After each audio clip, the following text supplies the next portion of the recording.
Bab 361. Nama, CEO berbahaya penulis, Ni.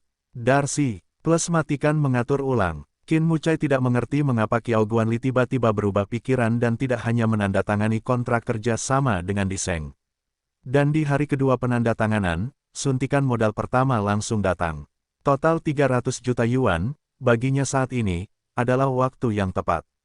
Berdasarkan penjelasan Niseng, surat kabar dan media besar di sebuah kota juga menyembunyikan berita tentang Qin Mucai dan Qiao Rao. Segalanya tampak bergerak ke arah yang diharapkannya. Sebelum Anda menyadarinya, ini adalah akhir pekan. Hari ini adalah resepsi bagi Qin dan Qiao untuk merayakan kerja sama pertama mereka. Banyak media yang berlomba-lomba berkunjung untuk menyaksikan peristiwa langka tersebut. Hotel lain di hari yang sama menandai ulang tahun kelima majalah tersebut. Siatong mulai bersiap sejak sore, mencari pakaian, riasan, rambut, sibuk. Di dalam kamar, saat dia memilih gaun itu, pikirnya bahagia. Untungnya, Gu Haoran ada urusan dengan perusahaannya hari ini, jadi dia tidak bisa kembali untuk makan malam. Dia bisa menyelinap ke pesta saat dia ada waktu luang. Kalau tidak, dia akan menghentikannya keluar. Dia berpikir dengan marah, apakah menurutnya dia adalah mainannya. Selalu ingin ikut campur dalam hidupnya. Bukan ini atau itu. Dia pikir dia siapa. Bersenandung. Mata Siatong tertuju pada dua gaun untuk waktu yang lama. Salah satunya adalah gaun buntut ikan hitam favoritnya, dan yang lainnya adalah gaun merah yang dia berikan terakhir kali. Setelah ragu-ragu, dia memilih yang merah. Karena ini perayaan ulang tahun kelima, lebih baik dia berpakaian gembira. Saat dia selesai bersih-bersih, waktu sudah menunjukkan pukul 5.30. Berpikir bahwa masih ada lebih dari 2 jam tersisa sebelum resepsi, dia tidak terburu-buru dan menghentikan taksi perlahan. Saat dia membaca nama hotelnya, dia tercengang. Ups, sepertinya dia lupa. Hotel manakah itu? Bagaimana dia bisa begitu ceroboh? Siatong segera mengeluarkan undangan untuk melihat, siapa yang mengharapkan undangan itu tidak tahu apa, atas nama hotel di sini hitam kotor. Hanya ada 4 kata, Soja Hotel, dan kata di tengahnya tidak terlihat. Merindukan, sopir itu menoleh ke belakang dan bertanya dengan bingung. Keringat Siatong mengalir, mengemas undangannya, dan bertanya dengan hati-hati, maaf, apakah ada hotel bernama Asia? Sopir itu berpikir sejenak, lalu menunjukkan ekspresi yang jelas, oh, saya kenal Sonia. Kabarnya akan ada resepsi besar di sana malam ini. Sonia, itu benar. Siatong mengangguk dengan sibuk, ya, Sonia, tolong. Segera sampai di tempat tujuan, Siatong turun. Ketika dia memasuki hotel, karena dia berpakaian bagus dan perhiasannya indah, penjaga keamanan di pintu mengira dia adalah putri dari keluarga tertentu, dan membiarkannya masuk tanpa memeriksanya. Baru saja masuk ke tempat resepsi, Siatong merasakan ada yang tidak beres. Mengapa semua orang di depan kita begitu aneh dan aneh? Matanya memandang sekeliling kerumunan dengan rasa ingin tahu. Semua orang berpakaian bagus dan berkelakuan baik, tapi mereka semua punya rasa jarak. Dia tidak dapat menemukan Da Huang, Li Cuilian yang selalu bermulut besar, atau sekelompok rekan yang bercanda di komunitas majalah. Apa yang harus dilakukan? Dia sedikit panik. Tanpa sadar ia merasakan kantong di pinggangnya, namun lupa bahwa ia mengenakan pakaian formal dan tidak memiliki saku sama sekali. Tidak. Dia sedang mencari ponsel. Dia akan menelepon Andi. Kemana perginya mereka semua? Apakah kamu bercanda? Kenapa semuanya hilang? Menundukkan kepalanya, dia mendapati dirinya dengan tangan kosong. Bagaimana dengan ponselnya? Matanya tiba-tiba melebar, tas kecilnya. Dia ingat memasukkan uang dan ponselnya ke dalam tas itu. Tapi sekarang, tasnya hilang. Uang dan ponsel juga hilang, sekarang, hanya dia sendiri. Siatong berdiri kosong di tempat hotel yang megah, udara sejuk inci demi inci, meresap ke lubuk hatiku. Pesta megah kelas atas penuh dengan kemunafikan dan kesopanan. Setelah berurusan dengan seorang kenalan lama, Qin Mucai sedikit lelah. Dia meletakkan gelasnya. Dia berencana mencari kamar kecil dulu. Dia ingin tertawa ketika memikirkan kata-kata menyanjung dari kenalan lamanya. Sebelum kaisar dalam bahaya, mereka semua melarikan diri tanpa jejak. Sekarang saya melihat bahwa Diseng sebenarnya bisa bekerja sama dengan Rui Hua. Jelas sekali ada tanda, menghidupkan kembali orang mati, dan itu semua ditempel di sini. Meski muak dengan pemandangan akhir yang kosong, dia juga memahaminya. Di pusat perbelanjaan, segala jenis topeng palsu adalah senjata ajaib yang sesungguhnya. Orang pintar, tahu cara menyembunyikan ujung dan sudutnya, menyerang tepat waktu. Tidak seperti orang bodoh, diekspos ke seluruh dunia. Tadi malam, dia tidak mendapatkan istirahat yang baik. Dia mengelus keningnya dengan letih dan berjalan menuju kamar kecil. Namun, sebuah suara yang jelas membuatnya berjalan, dan jantungnya tiba-tiba berkontraksi. "Permisi, apakah ini Hotel Sonia?" Pemilik suara itu bertanya dengan hati-hati. Orang yang bertanya itu memutar matanya, "Tolong Nona, jika Anda tidak tahu ini Hotel Sonia, bagaimana Anda bisa datang ke sini?" "Aku," kata Siatong, "apakah ada resepsi di sini, yaitu Ai?" Sebelum dia selesai, dia disela oleh pelayan, "Iya, ada resepsi di sini, dan Nona, di mana kamu sekarang adalah tempat resepsi." "Aku," dia ingin bertanya lagi, tetapi pelayan itu sudah tidak sabar, "Maaf, manajer memanggilku, Nona, tolong bantu dirimu sendiri." Selesai berkata, dan akankah Siatong sendiri yang melempar ke tempatnya. Dia mengangkat sudut mulutnya, secerca kegembiraan muncul di wajahnya, "Itu dia yakin." "Kin banyak." Saya berbalik dan hanya ingin mengikuti suara itu, tetapi sesosok tubuh mendatanginya. Seng Sheng menghalangi pandangannya. Itu Qiao Guanli. Meskipun ketidakbahagiaan di hatinya telah merajalela, dia masih berhasil menahannya dan bertukar salam dengan Qiao Guanli sambil tersenyum untuk beberapa saat. Tapi matanya tidak bisa menahan diri untuk tidak meliriknya dan melihat bayangan merah di belakangnya. Ups, sepertinya dia menuju pintu ballroom. Punggungnya terlihat kesepian. Kemana dia pergi? Sangat kacau sehingga dia tidak bisa mendengar apa yang dikatakan Qiao Guanli. Hingga akhirnya, Yo Guanli pun menemukan kecerobohannya. "Ada apa, Tuan Qin? Anda sudah gila?" dia bertanya. "Maaf, Qin banyak." Saya meletakkan gelasnya dan berkata dengan tergesa-gesa, "Ketua Qiao, ada sesuatu yang mendesak yang harus saya tangani. Izinkan saya pergi." Dengan itu, dia tidak bisa lagi menahan diri dan melangkah ke arah di mana sosok itu pergi. Siatong keluar dari hotel dan duduk di tangga marmer terang di depan pintu. Langit berangsur-angsur memudar, dan lampu neon biru dan kuning mencerminkan kecemerlangan seluruh kota. Siatong keluar dari hotel dan duduk di tangga marmer terang di depan pintu. Langit berangsur-angsur memudar, dan lampu neon biru dan kuning mencerminkan kecemerlangan seluruh kota. Sambil memegang dagunya, dia tiba-tiba merasa kesal dengan pernyataan dirinya sendiri. Gu Haoran seharusnya sudah pulang sekarang. Dia pasti sedang terburu-buru untuk menemukannya hilang. Tiba-tiba dia cemberut lagi, berpikir mungkin dia tidak khawatir sama sekali dan diam-diam menertawakannya di belakang. Orang jahat, dia benci mengutuk, sampai sepasang tangan, membungkuk dan terbentang di hadapannya, bagaimana orang yang duduk di sini. Dia berdiri dengan tergesa-gesa, saat dia melihat orang di belakangnya, matanya berbinar, coklat. Sebelum dia bisa berdiri diam, dia mengeluarkan, "Aduh," dan jatuh ke samping. Qin Muci dengan cepat mengulurkan tangan untuk membantunya, "Ada apa?"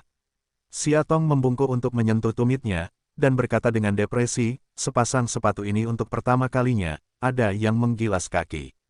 Mendengar ucapan Qin Muci, dia melihat ke bawah, di pergelangan kakinya yang putih tipis, benar-benar ada sutradara bertanda merah, pandangannya menjadi gelap. Tidak tahan melihat rasa sakitnya, dia ingin memeluknya, tapi hanya mengulurkan tangan dan berhenti. Sekarang dia tidak cocok untuk tindakan seperti itu. "Mengapa kamu di sini?" Dia memegangi pinggangnya dan berusaha untuk tidak membiarkan berat badannya jatuh ke kakinya. Menyebutkan hal ini, Siatong merasa tertekan, "Saya ingin menghadiri pesta koktail majalah tersebut, tetapi saya tidak tahu bagaimana saya dikirim ke sini oleh sopir. Saya meninggalkan uang dan ponsel saya di dalam taksi, dan aku tidak bisa berhubungan dengan kolega dan temanku." Dia benar-benar depresi. Resepsi. Qin Muci membantunya berjalan menuju mobilnya, di mana resepsi majalahmu diadakan.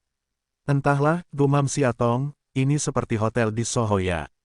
Alhasil, memang ada di sini, tapi ternyata tidak." "Apa itu Sawyer?" Qin Muci mengerutkan alisnya, dan dia ingat bahwa selain Hotel Sonia tempat Kaisar mengadakan resepsi hari ini, ada hotel lain bernama Sofia di sebuah kota. Kedua hotel tersebut bersaudara dan dijalankan oleh pengusaha Taiwan yang sama. Dengan mengingat hal itu, dia mungkin sudah menebak semuanya. Aku akan mengantarmu ke sana. Suaranya tenggelam. Benar-benar, terlalu terkejut, Siatong tanpa sadar melompat dan langsung memperlihatkan giginya yang kesakitan. Dia menahan senyumnya, kakimu benar-benar tidak bersalah padamu. Di dalam mobil, dia memasang sabuk pengamannya, Siatong berkata dengan penuh rasa terima kasih, Tuan Coklat, terima kasih banyak. Dia menyalakan mobil dan berkata, mengapa kamu begitu percaya padaku? Ah, Siatong tidak mengerti, sangat mudah untuk naik mobil saya, Anda tidak takut saya menipu Anda. Jika saya tidak pergi ke hotel seperti yang Anda katakan, apa yang harus Anda lakukan jika saya seorang pedagang manusia yang berhati buruk? Tertegun, lalu mengulurkan tangan dan meraih garis otot di wajahnya, Tuan Coklat, kamu terus membuatku takut. Aku tidak takut. Dia menggelengkan kepalanya sambil tersenyum dan ekspresi tak berdaya. Mobil melewati sebuah butik dan dia berhenti. Saat keluar dari mobil, dia mengulurkan tangan dan menyerahkannya, turun. Siatong bertanya dengan aneh, apa yang kamu lakukan? Dia menatap kakinya, apakah kamu yakin bisa memakai sepatu ini untuk makan malam? Lalu pulang, tapi melihat toko yang jelas-jelas berharga di depannya, dia ragu-ragu dan menarik pakaiannya, Tuan Coklat, ayo ganti. Suara itu merendahkan, saya tidak punya uang sekarang. Alisnya terangkat, aku memberikannya padamu. Siatong segera melambai, bagaimana bisa? Meskipun dia bertemu beberapa kali, tapi tidak akrab, bagaimana dia bisa dengan santai menerima hadiahnya?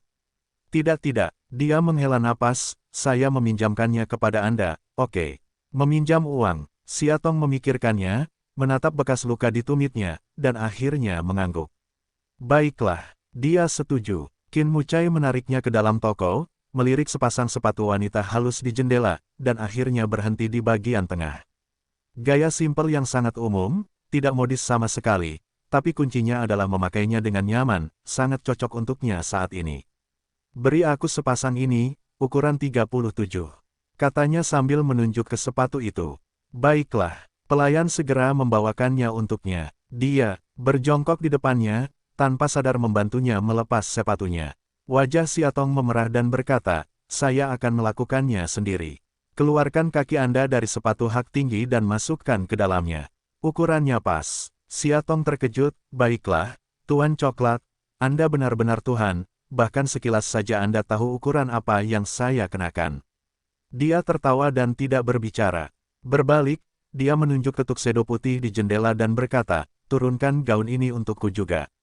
Ya, Siatong memakai sepatunya, berjalan mengelilinginya dengan gembira beberapa kali, dan mengganti sepatu hak tingginya. Sungguh lebih nyaman. Kali ini, dia menyerahkan gaun itu padanya lagi, ganti gaunnya juga. Siatong bertanya-tanya, mengapa? Sepatunya karena dipakai kaki pegal, kenapa harus ganti baju? Dia memandangi gaun merahnya dan berkata, karena itu jelek. Baiklah, Siatong memegang gaun itu, menundukkan kepalanya dengan frustrasi, dan dengan patuh menuju kamar pas. Meskipun saya tahu saya harus memikirkan bisnis di toko saya, pelayan tetap tidak bisa menahan diri untuk berkata, sebenarnya, gaun merah wanita itu sangat indah. Qin Mucai menatapnya dengan dingin, dan dia segera tutup mulut. Tentu saja, dia tahu bahwa gaun merah yang dikenakannya membuatnya lebih cantik dan cantik dari sebelumnya. Tapi hanya karena dia terlalu tinggi dan cantik, dia dengan egois ingin bersembunyi, dan tidak ingin orang melihatnya begitu cantik. Lebih penting lagi, gaun ini dipilih oleh Gu Haoran dan diberikan padanya. Ia mengaku selalu kesal. Beberapa menit kemudian, Siatong mengganti pakaiannya dan keluar. Gaun putih juga sangat indah, murni dan menawan, dibandingkan dengan itu saja, kurang menawan. Dia menyukainya, namun Siatong mulai merasa tidak nyaman ketika dia keluar dari kamar pas. Ketika dia selesai menyikat kartu dan keluar, dia tiba-tiba menempel padanya dan berkata, dengan kata lain, bisakah saya membayar Anda kembali uang untuk gaun dan sepatu ini dengan mencicil? Sejak dia melihat harga gaun di kamar pas, dia ingin menangis. Sebuah gaun berharga 68.000, yang cukup baginya untuk bekerja keras selama setengah tahun. Ya, dia merasa bahwa dia pasti berada di atas kapal. Dia seharusnya tidak pergi ke toko ini bersamanya. Pria coklat ini pasti sudah menandatangani perjanjian dengan pemilik toko ini. Dia akan membawa pelanggan ke sini untuk membeli sesuatu, dan kemudian dia bisa mendapatkan potongan harga. Banyak surat kabar yang memberitakan hal seperti itu. Dia pikir dia sangat bodoh sehingga dia benar-benar percaya padanya. Qin Mucai mendengar ini dan mengangguk dengan gembira. Bagus. Cicilan, artinya, sebelum dia melunasi uangnya, kreditur dapat menemui debitur kapan saja. Pria itu sedang dalam suasana hati yang baik dan tidak bisa menahan alisnya. Xia Tong segera menangkap ekspresi wajahnya yang halus, marah. Benar saja, dia tertawa begitu gembira, tentu saja, sengaja mengadu dia. Dia menghentakkan kakinya dan berlari ke dalam mobil. Dia marah dan tidak berbicara dengannya lagi. Qin Muci menyipitkan mata entah kenapa dan duduk di kursi pengemudi. Kencangkan sabuk pengaman Anda, dia berkata. Xia Tong membuka wajahnya, senandung, dia tidak akan pernah makan coklat lagi. Dia menggelengkan kepalanya dan membungkuk untuk mengencangkan sabuk pengamannya. Saat itulah saya menyalakan mobil. Mobil sport tersebut melaju dengan selamat di jalan selama lebih dari setengah jam, dan akhirnya sampai di tujuannya. Terletak di pusat kota lain, gedung Sofia Hotel berdiri di depan kami. Segala jenis mobil mewah telah terparkir di depan pintu gerbang, dan dari waktu ke waktu tamu-tamu anggun keluar masuk dari sana. Qin Mucai memarkir mobil dan membukakan pintu untuknya. Tangan untuk menariknya, Xia Tong masih marah. Jangan burung dia, egois mengambil set gaun merah. Qin Muci mengerutkan kening, mengeluarkan gaun di tangannya, menggantungkannya di siku kanannya, memegang tangan satunya, dan berjalan menuju gerbang. Xia Tong ingin menangis tanpa air mata. Dia tidak hanya ingin mengadu uangnya sendiri, tapi juga pakaiannya. Brengsek, dia menuntunnya selangkah demi selangkah menaiki tangga, pintu tertutup di depanku. Pada saat yang sama, sesosok tubuh perlahan-lahan menghilang di depanku. Gu Haoran sedang berdiri di depan pintu hotel. Jelas sekali dia juga melihat dua orang datang. Alisnya menegang, sepertinya terus-menerus dalam beberapa hal. Cahaya redup memantulkan bayangan belang-belang dari wajahnya, yang entah kenapa redup di mata bijak dan cerahnya. Melihatnya, mata Xia Tong bersinar, hanya ingin lewat, tetapi tangannya dipegang erat oleh orang-orang di sampingnya. Dia memberinya tatapan aneh. Qin tidak tahu kenapa, tapi sepertinya hanya ada satu ide di benaknya. Dia ingin menangkapnya, dan dia tidak ingin melihatnya dibawa pergi. Lengan Xia Tong ditarik dengan paksa, Gu Haoran meraih lengan lainnya, mencoba menariknya ke dalam pelukannya. Namun karena dia tidak melepaskannya, dan malu di situ. Tiga orang diam-diam menemui jalan buntu. Untuk waktu yang lama, Xia Tong sepertinya menyadari ada sesuatu yang salah. Dia berbisik kepada Qin Muci, bisakah kamu melepaskannya? Aku kesakitan. Dia tertegun sejenak, dan akhirnya melepaskannya. Detik berikutnya, dia dipaksa ke pelukan Gu Haoran, seperti deklarasi kedaulatan. Tuan Qin, dia berkata sambil tersenyum, meskipun saya tidak tahu mengapa Xia Tong bersamamu, saya tetap berterima kasih karena telah mengirimnya kembali. Apa yang harus dilakukan? Dia ingin membuat orang marah. Di malam hari, dia baru saja kembali ke Yuan Chen setelah pertemuan dari Nes dan menemukan bahwa dia hilang. Di kamar tidurnya, dia menemukan kotak perhiasan dan lemari yang tidak tertutup. Terlintas dalam benaknya bahwa dia telah mengatakan kepadanya seminggu yang lalu bahwa dia mengadakan pesta hari ini. Dan dia menolaknya saat itu. Dia tidak menyangka dia akan datang tanpa dia. Akibatnya, saat dia bergegas ke Hotel Sofia, dia tidak menemukannya, tidak ada yang menjawab ketika dia menelepon ponselnya, jadi dia gila. Begitu dia keluar dari hotel, dia melihat Qin banyak yang mengirimnya kembali, masih memegang gaun yang dia berikan padanya. Dia merasa otaknya menjadi gila karena cemburu. Mendengar ucapan itu, Xia Tong dengan penasaran menarik lengan bajunya. Gu Haoran, apakah Anda kenal Tuan Coklat? Tuan Coklat, dia memanggilnya Tuan Coklat. Gu Haoran mengerutkan kening, yang membuatnya sangat tidak senang. Karena sudah terkirim dengan selamat, aku pergi dulu, kata Qin. Dia menyerahkan gaun itu, ini gaunnya. Wajah Gu Haoran tidak terlalu bagus untuk diambil alih, ini pakaiannya, yang dia kirim dalam hal ini, dia. Qin Muci selesai, akhirnya menatapnya lagi, lalu berbalik. Meskipun dia benar-benar ingin, sekarang lepaskan dia dari pelukannya dan bawa dia pergi. Tapi dia tahu, belum. Otaknya terluka parah oleh racun iblis. Dia harus menemukan cara untuk membuatnya pulih, untuk membuatnya mengingat siapa dirinya dan masa lalunya. Kalau tidak, dia yang gegabah sekarang hanya akan membuatnya takut. Di Land Rover hitam, wajah Gu Haoran sulit dilihat sejak awal. Tidak peduli seberapa keras Siatong berusaha menyenangkannya, menceritakan lelucon untuk membujuknya sepertinya tidak membantu. Mobil itu melaju, dan segera sampai di Villa Yuan Chen. Dia berhenti tetapi tidak membuka pintu. Berbalik saja dan lihat dia dengan tatapan aneh. Di pupil yang gelap gulita, sepertinya ada sekumpulan api yang tak terlihat. Siatong merasakan perasaan aneh muncul dari jari kakinya. Kamu, dia, baru saja membuka mulutnya, tapi dia mengulurkan tangan dan menyentuh wajahnya. Geser dengan lembut, perlahan, lalu ke bawah sedikit. Kulit yang dibelainya terasa menggigil, seolah diolesi lapisan obat bius. Itu menyihir, Siatong. Dia memanggil namanya dan terus menyentuhnya, tapi dia terlihat bingung. Telapak tangan menghadap ke bawah, sentuh punggung mulusnya, lalu buka resleting di belakangnya. Siatong tiba-tiba terbangun, Rao kembali bingung, saat ini dia juga mengerti. Dia melepas pakaiannya. Apakah dia ingin? Siatong berikan padaku. Dia perlahan membungkuk di atas telinganya dan membisikkan godaan. Kontak nafas adalah panasnya kehidupan yang mencair. Apa yang dia katakan? Pikiran Siatong begitu bingung hingga menjadi kacau. Berikan itu padanya. Beri dia apa yang dia inginkan. Sebelum dia memikirkannya, sepasang bibir tipis muncul, dan ujung lidahnya jatuh ke mulutnya yang hangat, menjarah di antara bibir dan giginya. Bibirnya lembut dan lilin, dengan semacam sentuhan bayi, yang membuat orang enggan berpisah.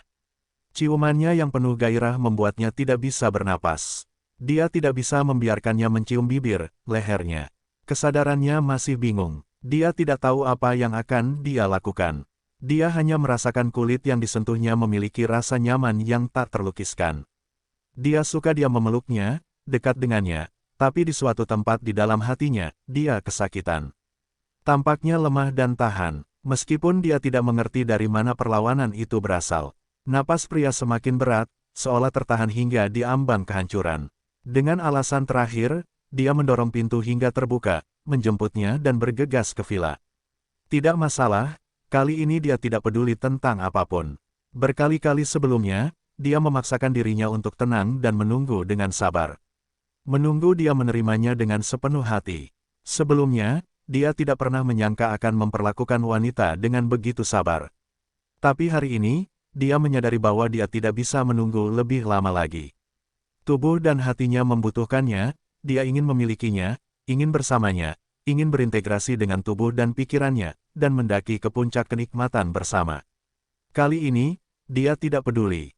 Dia melingkarkan lengannya di lehernya dan membiarkannya memeluknya. Seperti sepotong kayu, dia pergi ke villa, ke atas dan ke pintu. Dia dengan lembut ditekan di tempat tidur olehnya, dan ada sentuhan hangat di bibirnya. Dia pulih. Entah kenapa, Siatong sedikit pemalu. Sejak hari pertama dia bangun di Amerika, dia mengetahui darinya bahwa dia adalah pacarnya. Awalnya dia ragu, namun dalam setahun terakhir, dia hampir merelakan seluruh pekerjaan dan hidupnya untuk menemaninya. Bantu dia untuk lepas dari narkoba dan menjadi sehat, temani dia saat dia depresi, bagikan kebahagiaannya saat dia bahagia, dan andalkan dia saat dia sedih. Dia melakukan hampir semua hal untuknya yang harus dan tidak boleh dilakukan pacarnya. Sehingga dia tidak dapat menemukan kekurangan apapun untuk membuktikan bahwa dia berbohong padanya. Di masa lalu, dia bersikap manis padanya, tapi sepertinya tidak terlalu berlebihan seperti malam ini, jadi dia benar-benar sedikit gugup. Siatong, dia dengan lembut menyentuh wajahnya, dan kemudian, sedikit demi sedikit, membuka ikatan pakaiannya. Ketika dia menyadari bahwa tangannya dangkal di dada, Siatong hanya merasakan seluruh tubuhnya berdenyut dari atas ke bawah, dan seluruh tubuhnya merasa tidak nyaman seperti merinding. Saat tangan yang melepas gaun itu berlanjut perlahan, dia secara naluriah mendorong bahunya. Dia membuka matanya dan tidak tahu harus berkata apa. Dia hanya merasa wajahnya bisa memerah. Sangat malu sehingga saya bahkan tidak tahu kemana harus mencarinya. Melihat dia menatapnya, dia tidak bisa menahan diri untuk tidak menundukkan kepalanya dan menutup bibirnya lagi. Napasnya, dalam ciuman dekatnya, perlahan-lahan menjadi cepat. Jangan, dia mendorong tangannya, tapi dia dengan lembut menekan bagian atas kepalanya. Pada saat yang sama, ciumannya tidak lagi sesederhana dan selembut sekarang, dan dia tidak memberinya ruang bernapas. Dalam sekejap, Xia Tong merasakan segala sesuatu di sekitarnya, seolah-olah penuh dengan napasnya. Kepanikan di mata Xia Tong terlihat jelas olehnya. Dia menunduk dan tidak pernah membiarkannya menolak untuk kembali. Satu tangan menekan lengannya, tangan yang lain mengulurkan gaun longgar di belakangnya, meraih lekuk halusnya secara sembarangan.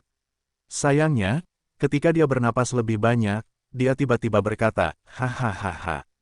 Dia tertawa terbahak-bahak, menggeliat-geliatnya pinggang ramping dan menghindari telapak tangannya yang besar. Hahaha, jangan sentuh aku. Gatal, hahaha. Tangannya, yang dia letakkan di pinggangnya, membeku dan menjelajah ke bawah. Siapa tahu, hahaha, gatal sampai mati, biarkan aku pergi. Dia terus menggeliat, air mata tertawa terbahak-bahak. Tidak, Gu Haoran, aku merasa gatal, jangan sentuh di sana, aku tidak bisa. Wajahnya agak gelap karena wanita kecil yang merusak suasana. Untuk pertama kalinya dalam hidupnya, dia merasa frustrasi dengan reaksinya. Dia melepaskannya dan duduk di dahinya, matanya bergerak-gerak. Xia Tong terbungkus selimut, pegas sedikit terbuka, dan dekat dengannya. Ada apa? Marah. Dia melemparkan ekspresi diam padanya. Xia Tong dengan polos berkata, aku tidak mau, tapi selama kamu batuk. Dia terbatuk dengan canggung, saya merasa gatal dan tidak bisa menahan tawa. Apakah kita seperti itu sebelumnya? Dia bertanya dengan serius. Saya minta maaf. Betapapun bodohnya dia juga tahu bahwa seorang pria pasti sedang dalam mood yang buruk di saat kritis seperti ini ketika dia tidak hanya tidak ditanggapi oleh istrinya, tapi juga diejek. Yah, dia tahu dia salah. Xia Tong menunduk. Namun, pertanyaannya sedikit mengejutkannya. Apakah kita melakukan hal yang sama sebelumnya? Sebelum, pria itu menggenggam tangannya, dia tidak tahu. Satu-satunya pengalaman yang dia alami bersamanya dalam beberapa bulan terakhir terganggu oleh kunjungan bibi buyutnya.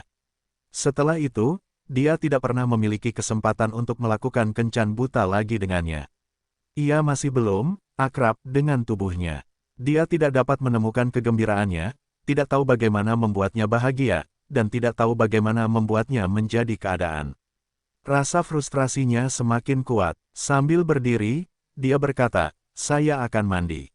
Xia Tong memeluknya, dia sangat marah. Atau haruskah kita mencobanya lagi? Dia berkata, dia berbalik dan menyentuh kepalanya, lupakan saja, ini sudah setahun tidak terjadi.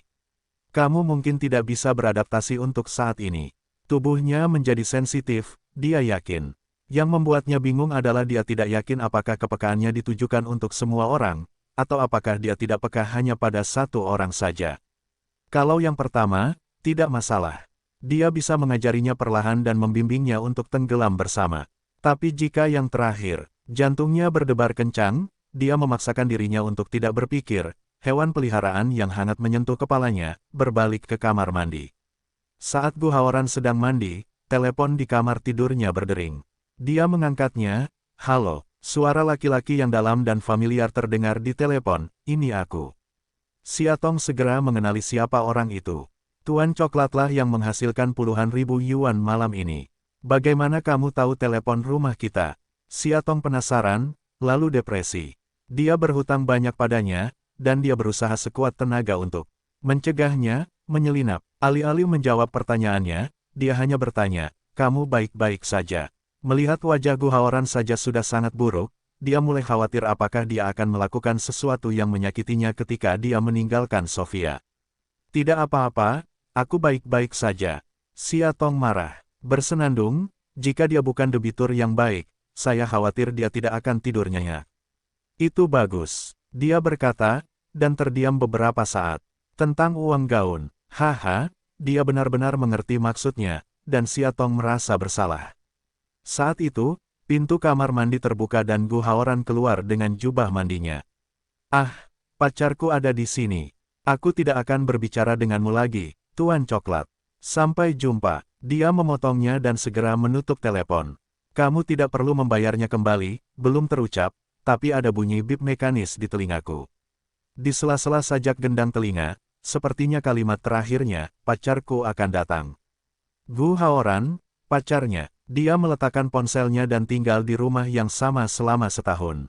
Apakah dia hanya berpikir bahwa mereka hanyalah teman biasa? Atau, itu dia sepanjang waktu, hanya angan-angan. Di Villa Yuan Chen, Gu Haoran menyeka rambutnya ke samping dan bertanya, telepon siapa? Saat ini, Siatong sedang memegang bantal, menggigit jarinya, karena hutangnya yang puluhan ribu yuan, hatinya sakit.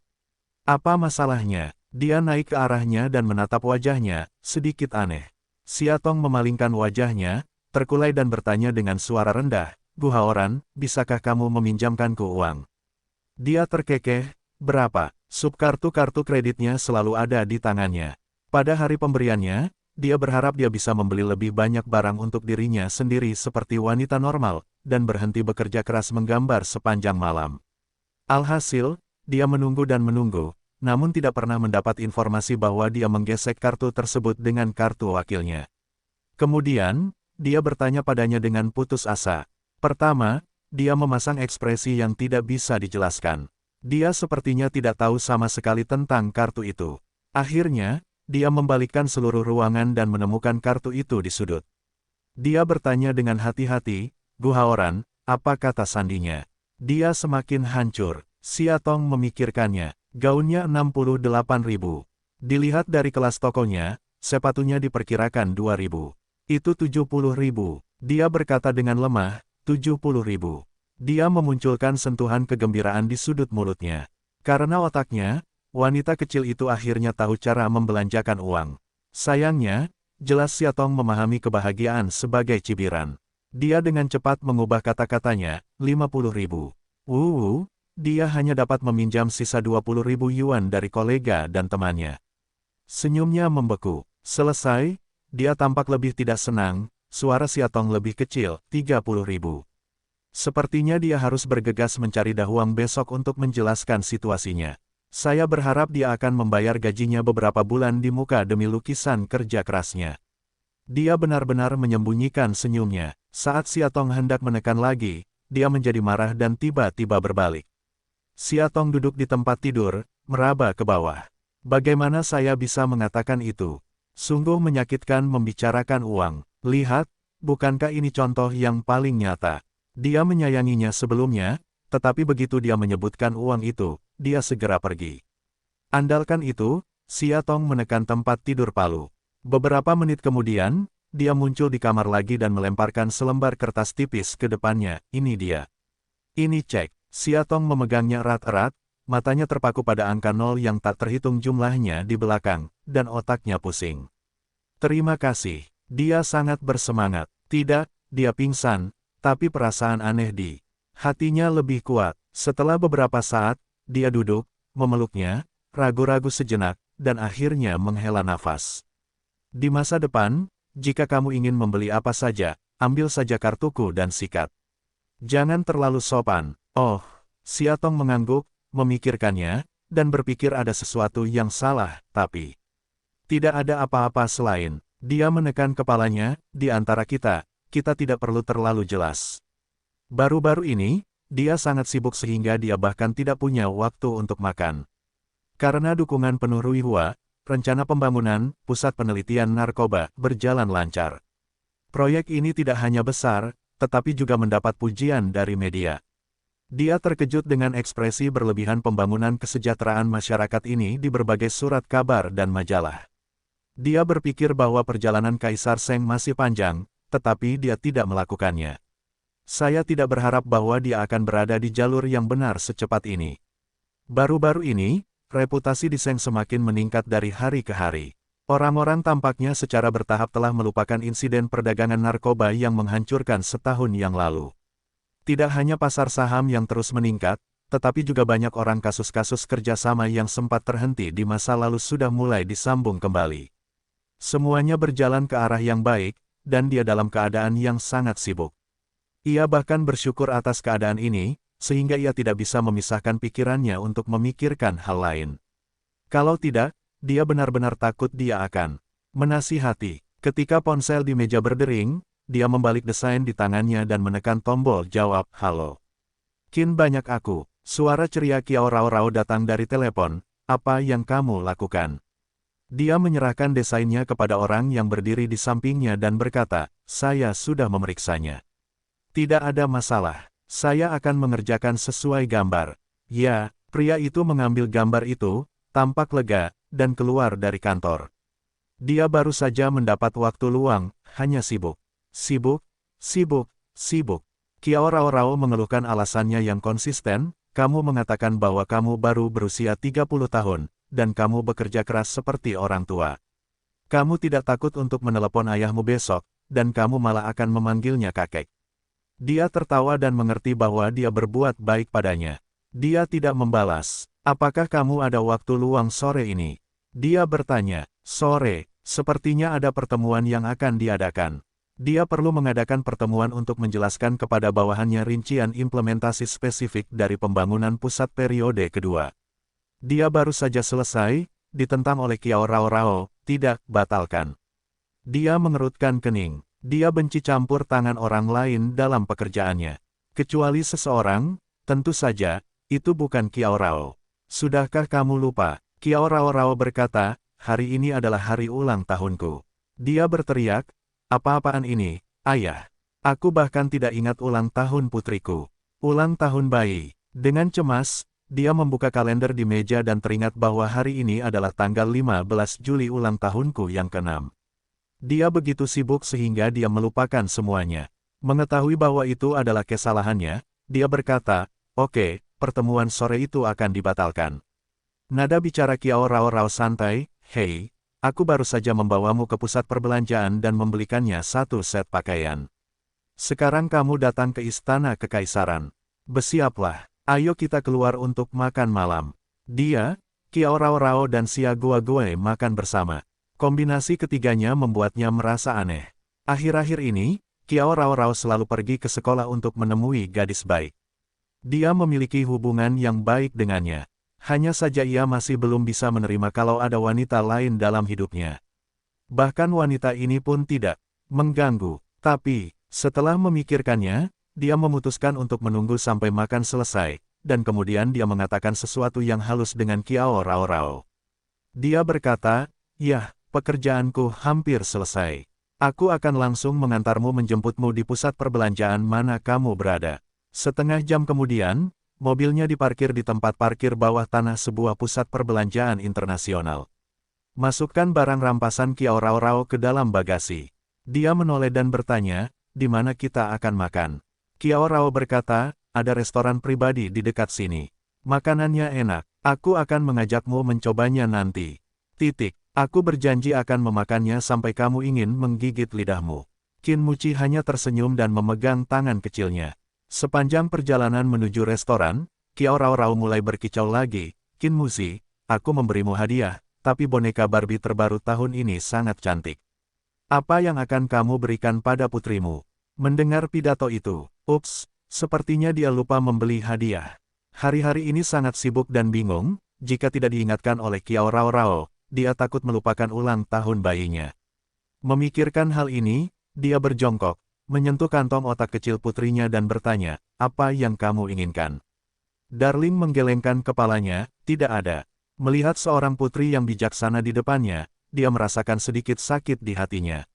Apa yang harus dilakukan? Dia tampaknya terlihat jelas oleh putrinya. Melihat ketidaksiapannya, jadi dengan patuh memilih cara yang paling patuh untuk menjawab. Dia tidak ingin mempermalukannya, tapi dia merasa lebih bersalah karenanya.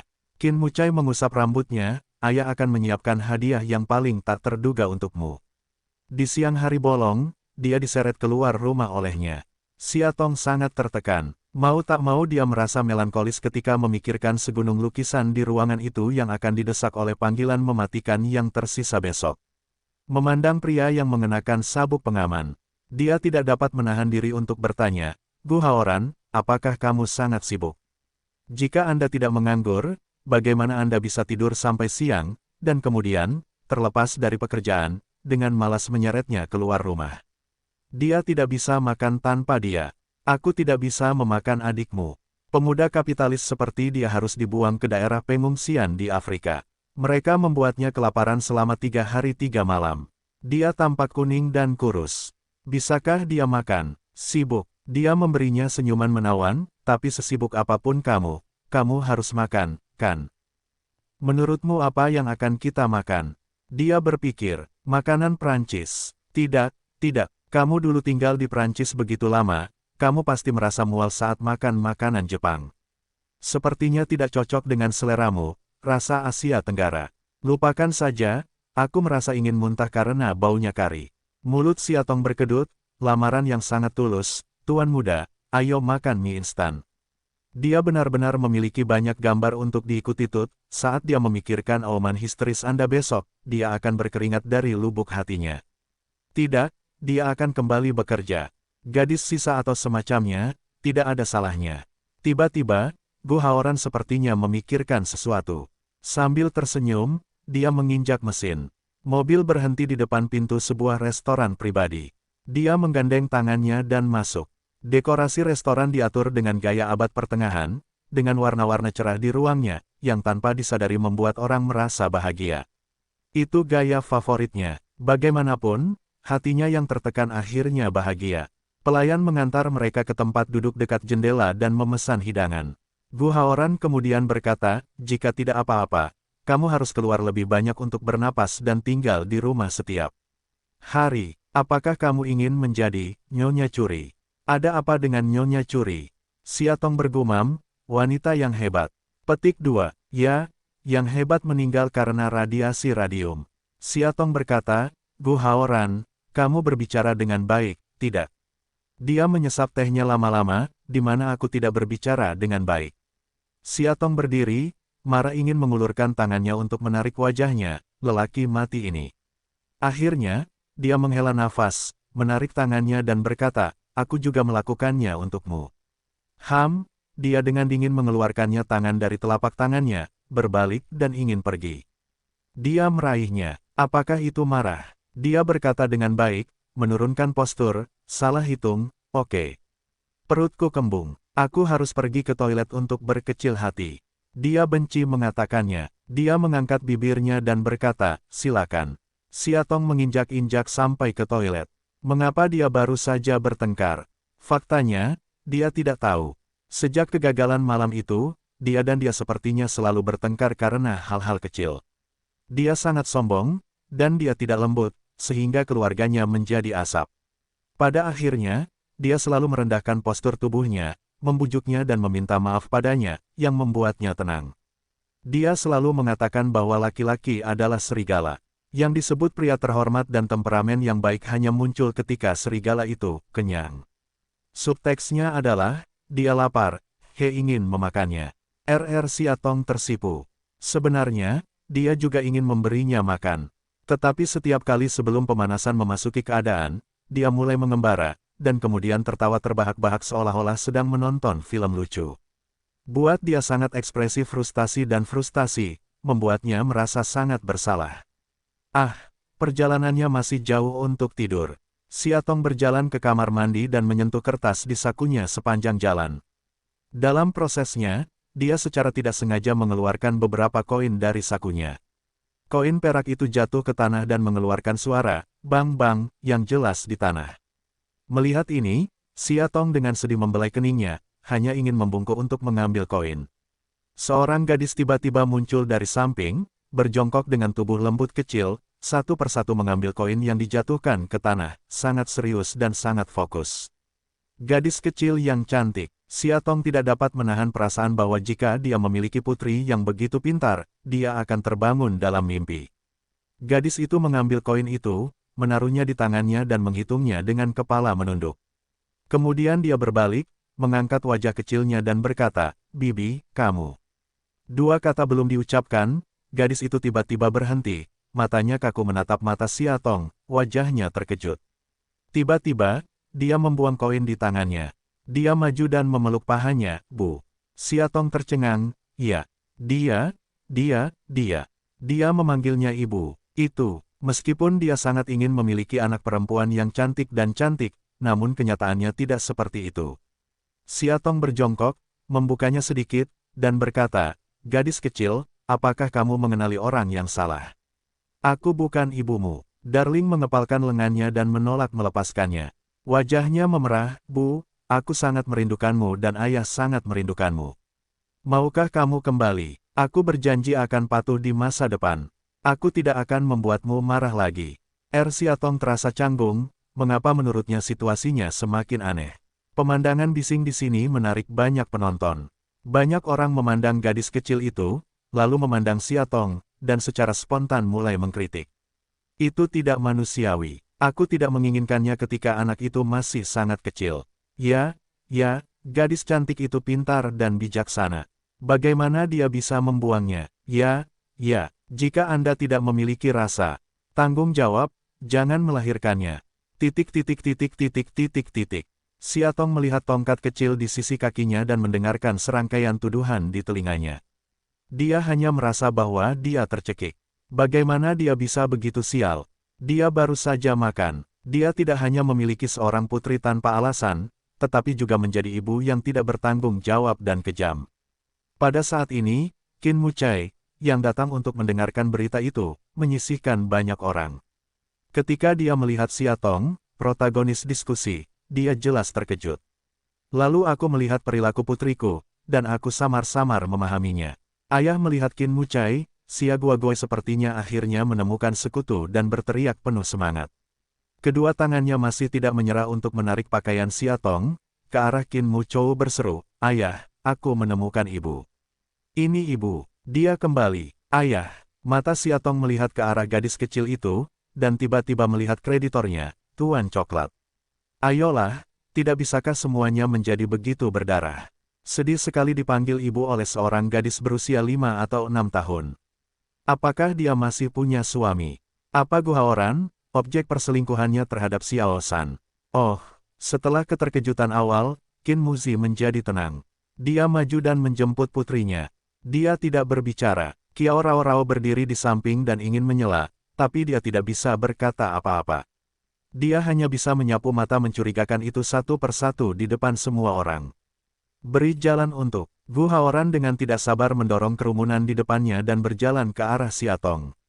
Ketika dia melihat Qin Mucai dan Xia Guoguai, dia tercengang.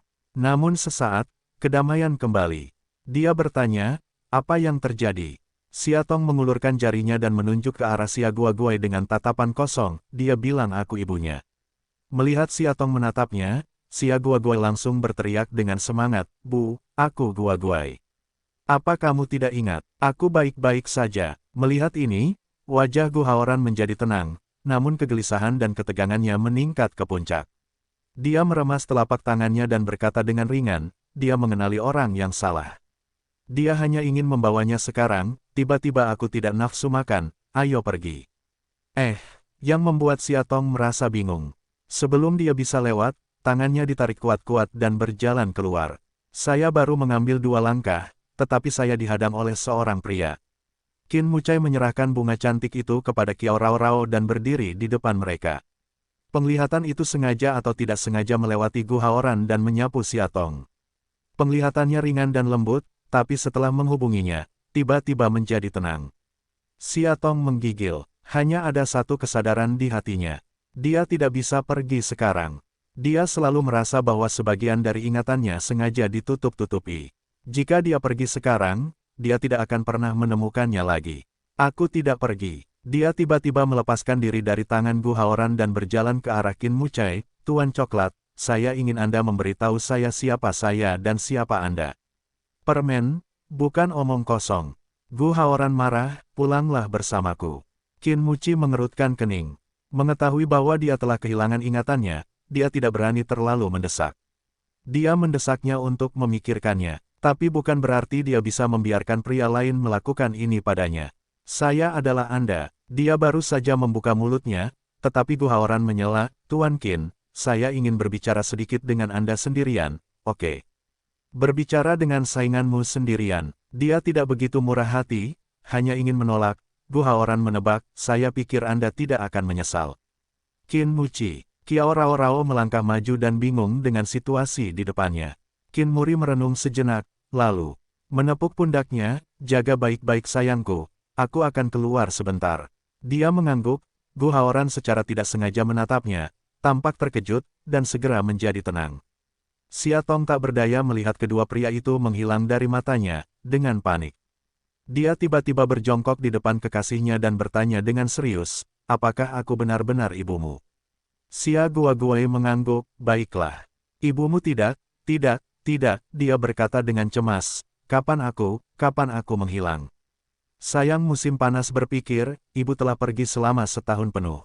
Tahun, Xia Tong terkejut. Dia juga tinggal di Amerika Serikat untuk perawatan narkoba selama setahun penuh, dan waktunya hampir sama. Namun, jika dia adalah ibu gadis kecil itu dan Tuan Coklat adalah ayahnya, maka dia harus menjadi istri Tuan Coklat. Tapi setelah bertemu berkali-kali, Pak Coklat tidak menyebutkannya sama sekali. Jika dia dan dia benar-benar suami istri, mengapa dia tidak mengatakannya? Dan Gu Haoran, siapa dia? Xia Tong benar-benar bingung. Setelah beberapa saat, kedua pria itu kembali ke restoran. Wajah Qin Mucai bermartabat. Gu Haoran melangkah ke sisi Xia Tong dan secara alami memegang tangannya, ayo pergi. Xia Tong tidak pergi, ragu-ragu untuk melihat satu mata Qin Mucai, kamu. Qin Mucai dari Kiao Rao Rao di tangan seorang yang cantik, kepala rendah untuknya akan menjadi lipatan kerah yang bagus. Maafkan aku, putriku sudah lama tidak bertemu mamanya. Dia salah mengira kamu adalah mamanya, ucapnya tenang sambil menundukkan kepala.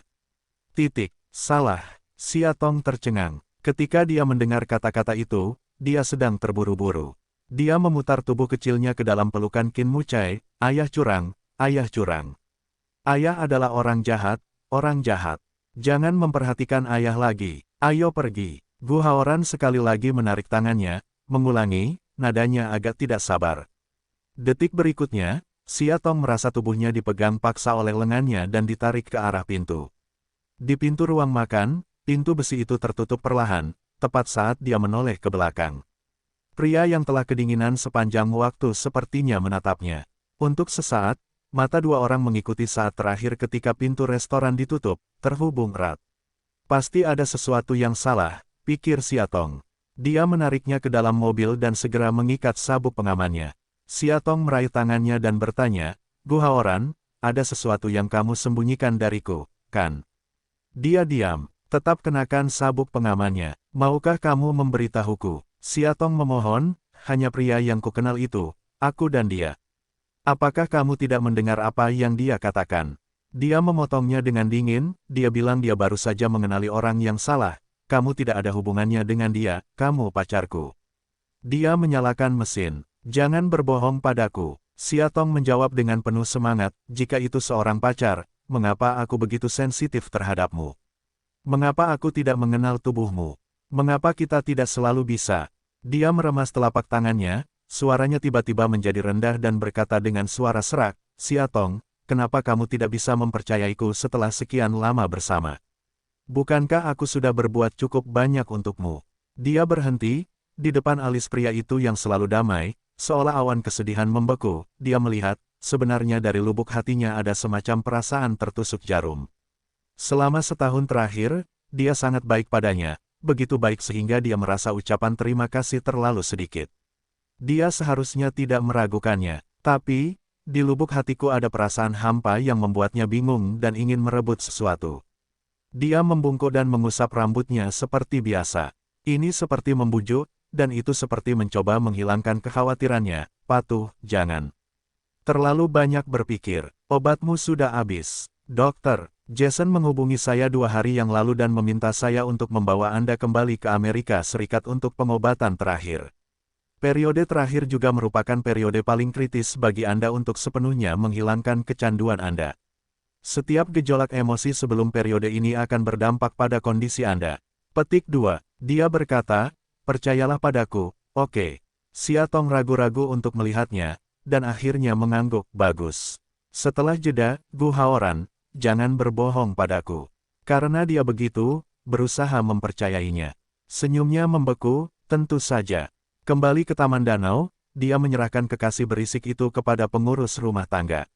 Dia tampak sedikit lelah. Beralih ke Kiao Rao Rao berkata, saya sedikit lelah, ingin istirahat, Anda kembali lebih awal. Jelas sekali dia ingin meninggalkannya sendirian, tapi sepertinya dia tidak ingin melepaskannya. Kiao Rao Rao berdiri di depannya dan berkata, dia benar-benar ibu yang baik, bukan? Dia tahu siapa dia. Qin Muci membuka wajahnya dan menghindari, saya lelah. Qin banyak, ada apa denganmu? Kiao Rao menjadi marah. Setelah menghabiskan begitu banyak waktu bersama Sayang, dia tahu bahwa dia bukanlah anak yang akan berbohong begitu saja. Tepat di ruang makan, dia begitu bersemangat menggendong wanita itu dan terus memanggilnya ibu.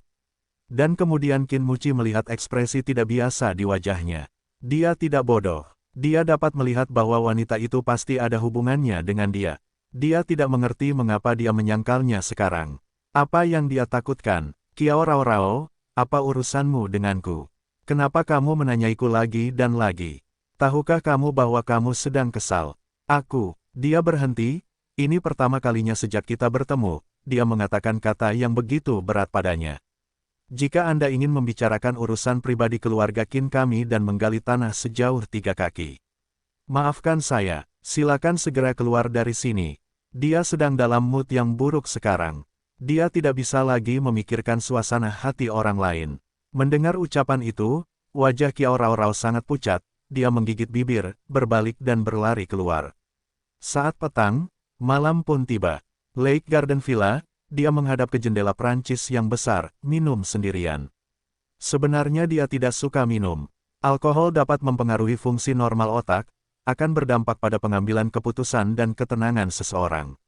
Alkohol membuat ketagihan, membuat Anda harus minum lebih banyak besok. Dulu, dia sering menyentuh wine di acara-acara sosial sejak lama. Tapi sekarang, kalau dia bosan, ada baiknya dia minum sedikit. Kebulan, dia bersulang untuk udara dingin, lalu meminum semuanya. Pada siang hari, kata-kata Gu Haoran terus terngiang di telinganya. Setahun yang lalu, perselingkuhan Qin Hansheng sangat menyakitinya. Untuk waktu yang lama, dia sepertinya jatuh ke dalam mimpi buruk dan tidak bisa bangun. Sulit untuk menghilangkan kecanduan narkoba, apalagi setan. Selama tahun detoksifikasi di Amerika Serikat, dia menghabiskan lebih dari separuh waktunya menemui psikolog dan meminum obat depresi untuk menghidupi dirinya sendiri. Karena depresi, dia bunuh diri 2 atau 3 kali, belum lagi jumlah mutilasi diri. Sekarang dia telah berhasil melupakan mimpi buruk itu dan memiliki kehidupan baru. Apakah Anda ingin mengingatkannya lagi dan membiarkan dia mengalami mimpi buruk lagi? Petik 2. Dia menuangkan segelas penuh lagi. Kali ini, dia minum terlalu cepat, dan anggur pedas tersedak di tenggorokannya, yang membuatnya batuk. Dia meletakkan gelasnya, dan rasa sakit di perutnya menjadi lebih intens. Terlintas dalam benaknya bahwa dia lupa makan malam lagi. Minum banyak anggur saat perut kosong, aku takut. Perutku akan sakit sepanjang malam. Dia duduk, membuka laci obat, mengeluarkan sebutir pil dan menelannya. Lalu diam-diam, menunggu efeknya. Pintu ruang kerja dibuka dengan lembut, dan sesosok tubuh kecil masuk. Dia menutup matanya, bahkan tidak memiliki kekuatan untuk membukanya, dan di sanalah keringat dingin di keningnya. Sampai sepasang tangan kecil, dengan keras kepala menggenggam telapak tangannya yang besar, dia tiba-tiba membuka matanya. Patuh, ayah, apakah kamu sakit? Dia bertanya, khawatir. Dia mengumpulkan rasa sakit di tangannya wajahnya, tersenyum kecil, mengangkatnya dan meletakkannya di atas kakinya. Tidak, ayah tidak sakit. Cemberut, ayah, kamu curang. Kamu baru saja minum obat. Naluri berbohong, tidak ingin dia khawatir, itu bukan obat, itu permen. Lalu kenapa ada di dalam botol obat? Jika kamu tidak menanyakan yang sebenarnya, kamu jangan berhenti. Karena dia tidak tahu harus menjawab apa, ganti topik saja, apakah kamu sudah makan malam? Belum, katanya. Dia mengerutkan kening, kenapa tidak makan? Ini hampir jam 8. Dia seharusnya makan malam saat ini di masa lalu. Tidak ada yang bisa memakannya. Dia berkata dengan suara rendah. Qin Mucawei Zeng, dengan nada meminta maaf, menyentuh kepala putrinya. Setahun yang lalu, Xia Xiaopang, yang memiliki nafsu makan yang sangat baik dan makan 3 kali camilan selain 3 kali makan, sepertinya hilang selamanya. Ternyata bukan hanya dia saja yang mengalami bad mood dan nafsu makan buruk dalam setahun terakhir.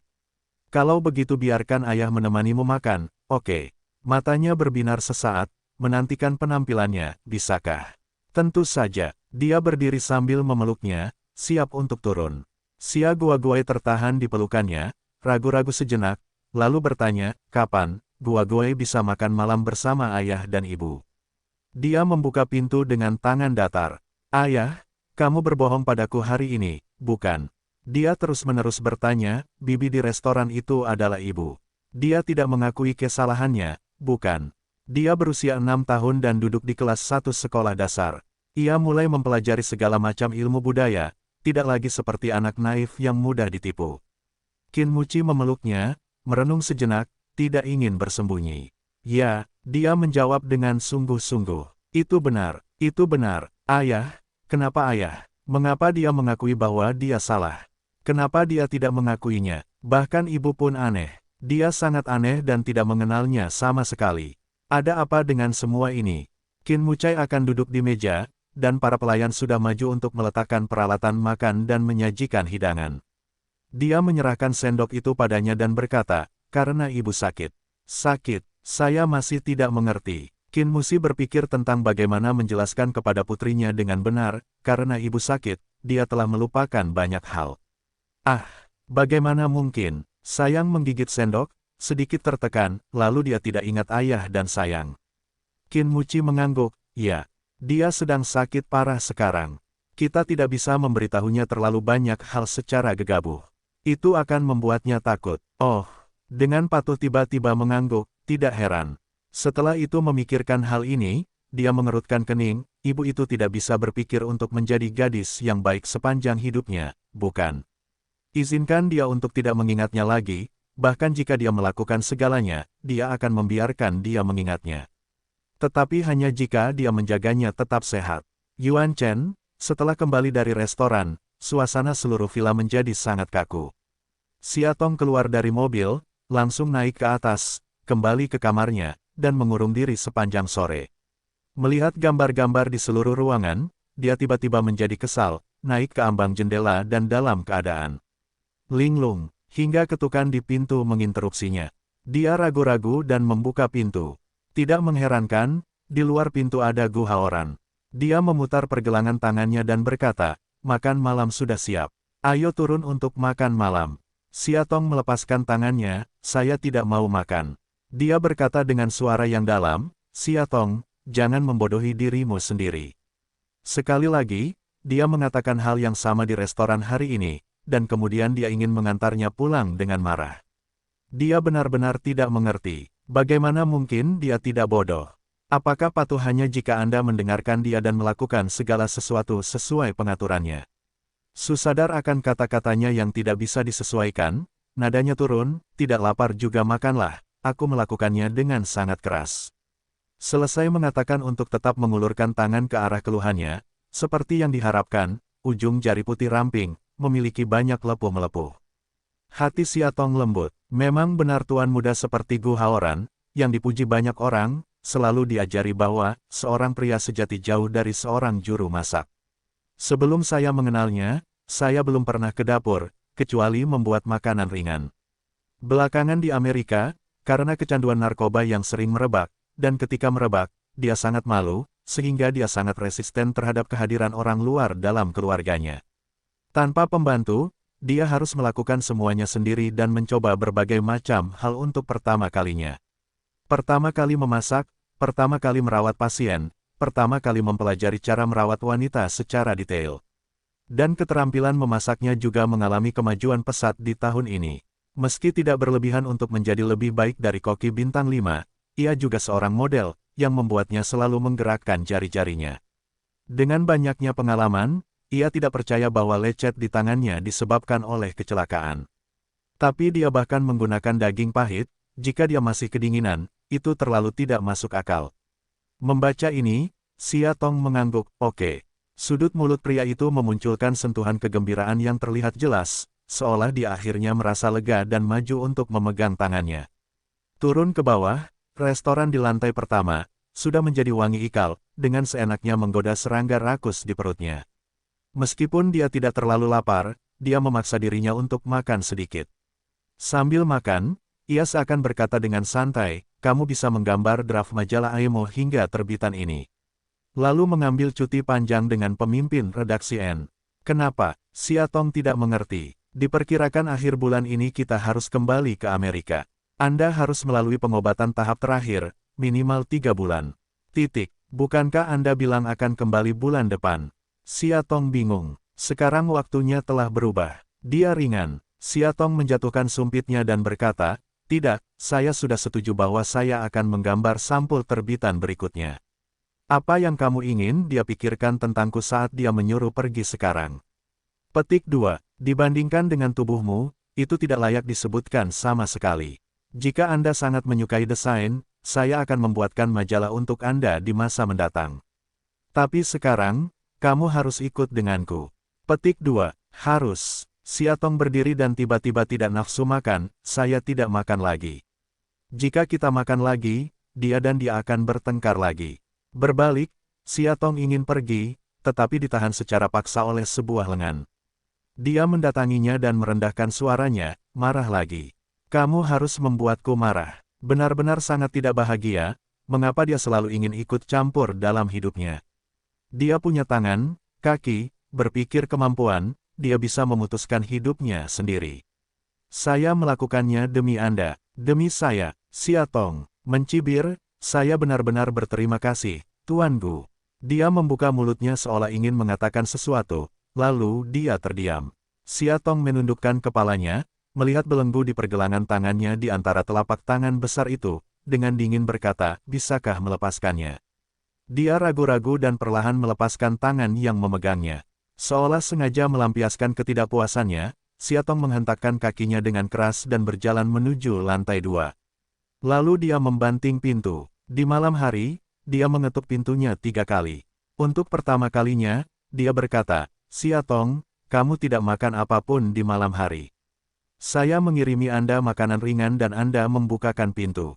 Dia tidak suka burung. Saya minta maaf karena dia begitu marah saat makan malam sehingga dia tidak nafsu makan sama sekali. Kedua kalinya, dia berkata, Siatong, editor ketua dan memanggilmu.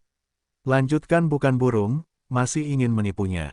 Seorang dahuang sama sekali tidak mengetahui nomor telepon rumahnya. Ketiga kalinya, dia sepertinya baru saja selesai mandi, Siatong biarkan aku masuk, aku akan tidur. Siatong langsung menghancurkan bantal. Setelah itu, keheningan akhirnya kembali terjadi. Saya berada dalam suasana hati yang tertekan sepanjang malam. Saya masih mengumpat sebelum tidur, tapi saya bisa tidur nyenyak. Dini hari, matahari bersinar melalui jendela Prancis, terpantul dari matanya yang sedikit terbuka, orang tidak merasa rileks dan bahagia. Siatong mengambil jam di awal bangun. Ini sudah jam 9 malam. Menurutnya Gu Haoran harus pergi bekerja. Dia baru saja mendorong pintu hingga terbuka, hanya untuk membuka pintu, tubuhnya tiba-tiba berputar besar, tidak menunggu reaksinya, sudah ada sepasang mata hitam yang tebal. Gu Haoran perlahan bangkit dari tanah di sepanjang dinding pintu. Ada warna biru muda di bawah matanya. Dengan suaranya yang bodoh, dia berkata, bangun. Siatong terkejut, kamu tidak mau menunggu di depan pintu sepanjang malam. Melihat dia mengangguk, dia langsung terkejut, dengan punggung tangan menyentuh keningnya, kamu tidak gila. Jika tidak gila, bagaimana Anda bisa mendapatkan tempat tidur yang nyaman dan tetap berada di tanah yang dingin sepanjang malam? Dia tidak berbicara, tiba-tiba sebuah tangan mengepal pinggangnya. Pendekatan ini membuatnya sedikit tidak nyaman. Dia ingin membuka wajahnya secara intuitif, tapi dia dipenjara olehnya. Jari-jarinya yang ramping mencubit dagunya, dan baunya adalah aroma samar kolon. Saya minta maaf. Dia berkata, itu salahku kemarin. Aku seharusnya tidak bertanggung jawab padamu seperti itu. Dia dengan lembut memeluknya, aku lupa, kamu akan membenci, kamu akan merasa jijik. Aku hanya, terlalu takut. Nada suaranya terlalu tulus dan rendah, yang membuat Siatong merasa malu. Dia menepuk pundaknya dan berkata, baiklah, aku tidak marah padamu lagi. Aku tahu kamu juga baik untukku. Selama setahun terakhir, dia mengingat kebaikannya padanya. Dia marah padanya seperti itu tadi malam. Dia memang agak bandel. Dia memeluknya, terdiam sejenak, dan tiba-tiba berkata, Siatong, jangan tinggalkan aku. Siatong tertegun, dia tidak mengerti, bagus, kenapa dia ingin mengatakan kata-kata seperti itu. Bahkan jika kamu mengetahui sesuatu di masa depan, jangan takut. Aku tidak bermaksud menyakitimu. Aku hanya tidak ingin kamu begitu sengsara. Dia menambahkan, Siatong lebih aneh lagi. Apa yang tidak ingin menyakitinya, hanya demi kebaikannya. Apa yang dia bicarakan, dia dengan rakus memeluknya untuk waktu yang lama, dan kemudian dengan enggan melepaskannya. Sepasang mata yang semula berkaca-kaca, kini penuh darah karena kelelahan. Siatong memandangnya dan merasa sedih lagi. Kamu terlihat lelah. Kenapa kamu tidak istirahat? Dia menggelengkan kepalanya. Tidak, ada yang salah dengan Nes pagi ini. Aku harus pergi ke sana. Kamu, khawatir tentang kata-kata yang belum diucapkan, Siatong dan dengan susah payah menelan kembali. Meski Gu Haoran biasanya terlihat malas, dia tidak terlalu peduli dengan bisnis. Padahal, baru setelah sekian lama bergaul dengannya kita bisa mengetahui bahwa dia juga sangat gigih dan serius dalam pekerjaannya. Setelah memikirkannya, dia hanya bisa berkata, hati-hati di jalan. Mendengar kata-kata itu, dia membuka bibir capek dan menyeka senyumnya, bagus.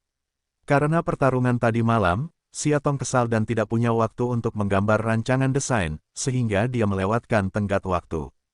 Pada siang hari, dia dipaksa berada di kantor dan menerima pendidikan ideologi sore hari dari universitas. Akhirnya, dengan tatapan tajamnya, Siatong menundukkan kepalanya dan berpura-pura menjadi cucunya. Dia berjanji akan menyerahkan semua lukisan itu keesokan paginya, dan kemudian dia dengan enggan menyetujuinya.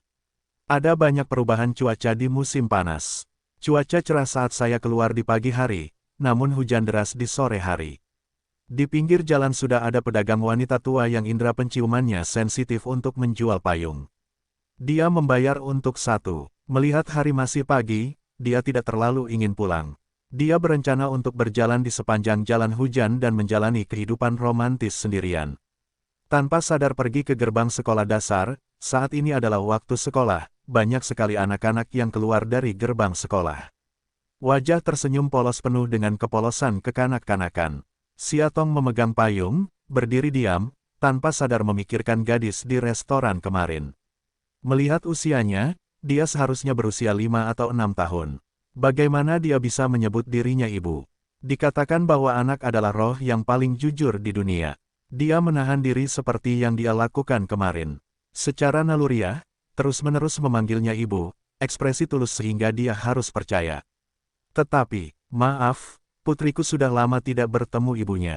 Dia mengira kamu adalah ibunya, kata Pak Coklat pelan. Gu Haoran, Siatong, kenapa kamu tidak bisa mempercayaiku setelah sekian lama bersama? Bukankah aku sudah berbuat cukup banyak untukmu?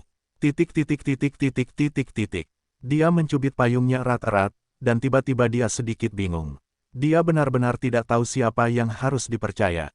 Berbalik, dia hendak pergi ketika sebuah suara muda tiba-tiba memanggilnya, Bu. Suara makan, segera mengganti nama, Bibi. Siatong berbalik dan melihat wajah Apel yang tersenyum. Dia tercengang. Kebetulan sekali, itu adalah gadis kecil yang ada di restoran tadi malam. Gadis kecil itu berdiri di depan pintu, tanpa payung. Meski ada kanopi di atas kepalanya, masih ada sedikit cipratan air hujan di wajahnya. Siatong berjongkok dan merentangkan payungnya ke atas kepalanya. Di mana ayahmu? Dia tidak datang menjemputmu. Gadis itu menggelengkan kepalanya. Tidak, ayah jarang menjemputku dari sekolah. Pengasuhlah yang datang menjemputku. Siatong tidak dapat menahan diri untuk tidak mengerutkan kening. Bagaimana bisa ada ayah yang tidak bertanggung jawab? Kamu masih sangat muda, dia tidak menjemputmu dari sekolah. Ayah juga sibuk dengan pekerjaan. Naluri patuh pada Qin Mucai untuk mencari alasan. Siatong melihat pakaian di belakangnya basah semua, dan wajahnya pucat karena kedinginan. Dia merasa sedikit tertekan dan menariknya ke dalam pelukannya. Semuanya sudah sekolah. Kenapa babysittermu belum juga datang? Sayang menggelengkan kepalanya, entahlah, bibi pengasuh biasanya sangat tepat waktu, mungkin karena kemacetan lalu lintas.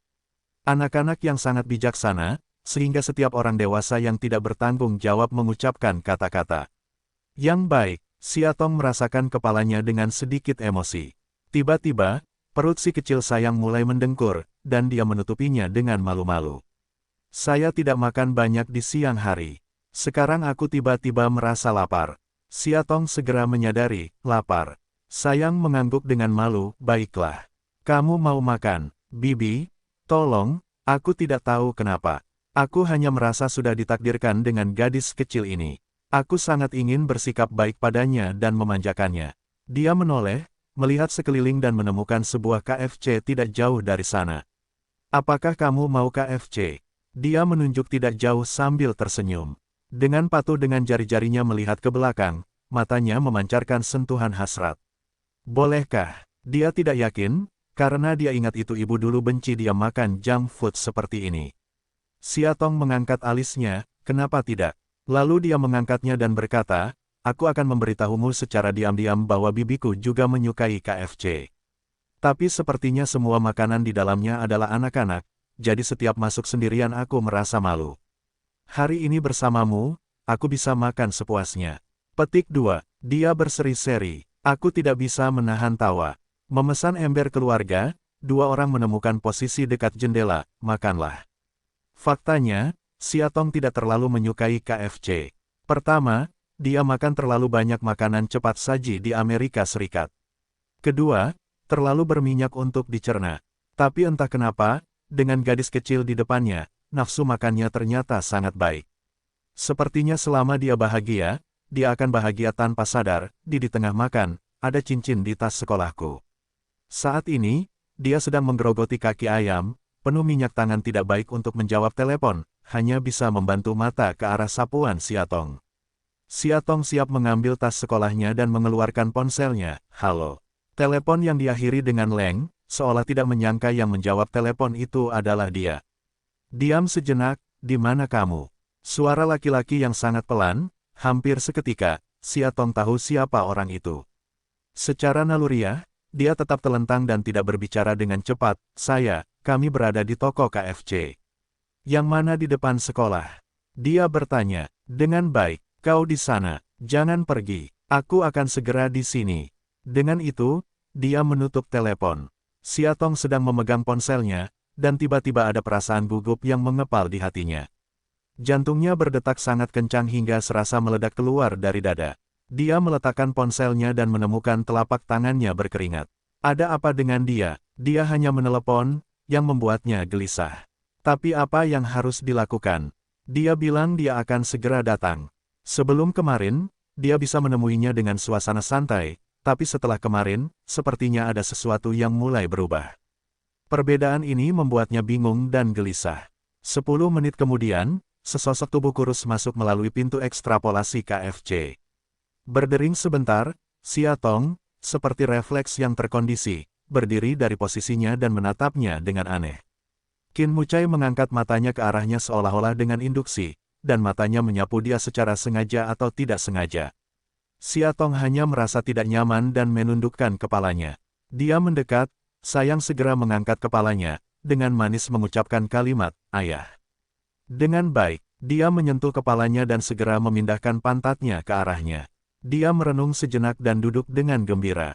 Siatong kesemutan karena tindakannya. Awalnya posisinya bertatap muka dengan sayang, tapi sekarang dia memutuskan untuk berterus terang dan toleran sebelum dia bertanya, aku bertemu denganmu secara kebetulan ketika aku sedang berjalan-jalan hari ini. Ketika dia selesai sekolah, pengasuhnya tidak datang menjemputnya. Aku takut terjadi sesuatu padanya ketika dia masih kecil menunggu di gerbang sekolah. Hujan lagi turun, jadi aku membawanya ke KFC untuk duduk dan makan.